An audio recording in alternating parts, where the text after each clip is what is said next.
Everyone, welcome to Becky's Crafts and Goodies. Today I'm going to show you how to make a wreath with some flowers and some lights, but what I want to show you to start with is my stairs. Now I've just painted this in the Dulux Chic Shadow, and this is the grey that I've painted it in. Now we have white banisters in our house, like a rail, and I've just put this flower garland on that I bought from the range, and I just think it looks really sweet and really pretty, and I just wanted to show you this just before I made the wreath, just so you can see like where it's going to go, and show you that it all ties in. So I'm just going to go down into the craft room now and make the flower wreath. Right, so we're in the craft room now, and I'm just going to show you how to make this heart wreath. Now this heart came from the range, and they do it in two sizes. They do a £4.99 size, which is this one, and they do a larger one, which is £7.99. Now you don't have to use this one from the range. You can have a look around. So the things that I'm showing you is kind of like ideas, so you can look maybe in more expensive shops or cheaper shops or anything like that, and if you see something that's in your price range, then pick it up and use that to make the DIY. So we're going to use things from the range and Poundland, and it's not many items at all that you need. So this is the base, and what you need to do to start with, just snip off the label like that, just a little tag, and we're going to use some flowers. And as you just saw, we've got the greys and the whites, and they're the theme. That's the theme and the colour scheme that I want to go for. So I'm going to use this bouquet of flowers, and again these came from the range, and these were £4.99, and they look and they feel a little bit like foam flowers, and they match in with the type on the stairs. So to start with, what you need to do is to separate the heads from the stems. Now there's all sorts of different shapes and sizes in here. I'll see if scissors will cut. If not, I'll just use my, oh they do, I'll just use my snippers. So what you do is you snip a bit off, and I probably should have left a little bit more because I like to bend it over just to seal it a little bit more. So on this one, I'll cut it a bit further down and then bend it over just to hold it in place. So I'm going to take the flowers off now, all sorts of different sizes, and then we'll kind of mix and match and fit them on then.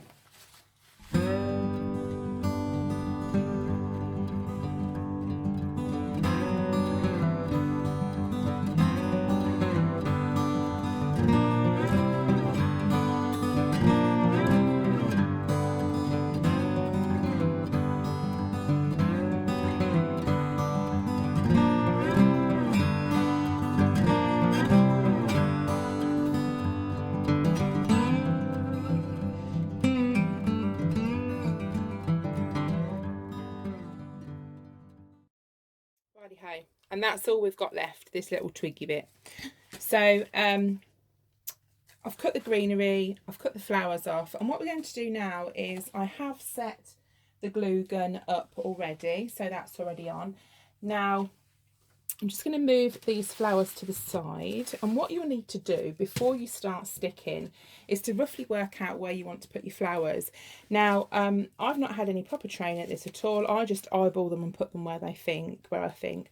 But what I generally do is to start with, I mean they might fall off because they won't probably sit properly until they're glued on. I tend to do the bigger ones first, say for instance, and a good tip is to kind of work with odd numbers. That tends to work quite well. If it doesn't work well, then go kind of even and sort of space a few odd things in between them, so you can kind of like sort of jiggle them about,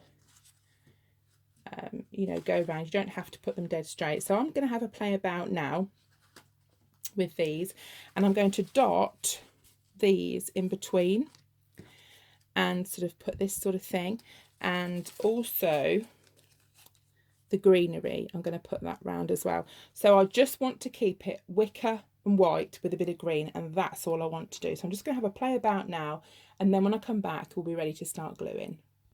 Right, so I've worked out how I want them, and I'm just going to stick them on now.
Right, so I've finished putting the flowers on, and I've purposely left a gap at the top because I'm going to put some string on to hang it up.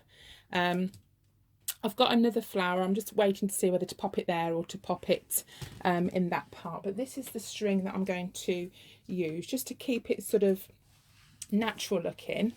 And I'm just going to thread it through the top like a little loop, and then I'll just cut off what I don't need.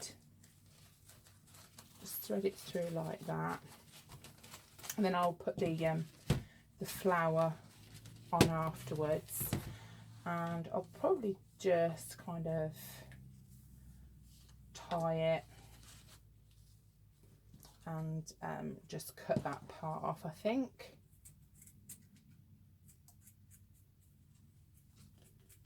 Okay. Now you can leave it like that, or you can put some lights on. Now I'm going to put some lights on mine because I wanted it to look kind of nice and sparkly and twinkly. So I picked up these lights from Poundland, and they're actually in the wedding little bit. They've got like a wedding section, so that's where I got these from. I'm just going to get in the box, which is quite tricky to do. Now I did pick up 2 packs because I wasn't sure if they'd work or not, so fingers crossed. So you just need a couple of AA batteries. I can work out how to get in them. Let's see. So I've just picked up some of these cheap AA batteries. Now you can put the lights on first if you want, but I wanted to put the flowers on before I put anything else on. And then you just pop those in, and we're going to hide this around the back when we're finished. And it just has one of those little buttons that you can just switch on and off, so you can put your little twinkly lights on, well, your lights whenever you want them. So all you need to do is to wrap them round, and the thing that I like about these is the wire's clear, and sometimes with these lights at Christmas time especially, the wire's green because it's Christmas, isn't it? So you sort of expect it to go on a tree. So I do like them when they're a clear colour. So I'm not sure how they're going to wrap round. So as I say, I have got 2 sets, but I would prefer to just use one. So I'm just going to wrap these round now. Right, so I've wrapped them round, and I think 1 set is more than enough. I mean, it's light down here, so you can't really see the full effect, but I think 1 set's enough. So what I've done is I've wrapped them all the way around, and if I just turn it over, you'll be able to see that I've finished up at the top. Okay, so what I'm going to do is I'm going to stick this glue pack on to the back, but make sure that I leave the opening part, the bit that you open and close, not glued down. Okay, so what you could do is, I think at the top would be quite cool, so I'm just going to put some glue on, loads of spodgy glue, because you don't want to see this part. This is the bit that you want to hide, and just put another glue stick in, just splodge lots of glue on, and I'm going to stick it at the back at the top like that, and it should still sit okay. It might tilt forward a bit, but I don't think it will matter too much.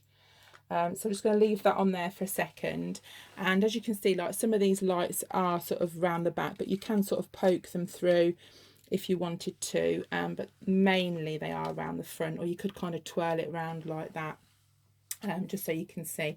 So I'm just going to let that dry for a second, and then I'm going to pop a small flower at the top in the middle. So just dab a bit of glue on there. Now this would be really good for a wedding decoration as well. If you've got someone getting married, these would make really nice decorations. So I'm just going to let that dry, and then I'm going to take it up to the house, and I'll show you it on the wall. Here we go, it's completely finished now, and I'm just going to hang it on the wall. I'm just holding it up at the moment, and I think it looks really, really pretty. I think the white lights against the roses look beautiful, and again, you know, with the wicker heart in there as well. So I hope you've enjoyed watching this, and I hope it's inspired you to have a go yourself. So when you're out and about, just look for little things that you could use, cheap flowers and bits that would go in your home. And what I'm going to do with the flowers that go up my banister is I'm going to put some of the lights up there as well. So I think that would look really nice, and especially when it's dark, I think it'd look really, really pretty. So thank you so much for watching, and if you haven't already subscribed, then do hit the subscribe button. It is free to subscribe, and what it basically means is that you don't want to miss any of my videos. And if you hit the bell, there's a little bell next to subscribe, then YouTube will notify you if I actually upload a new video. So I hope you're all okay, and I will see you all again very soon. Bye for now.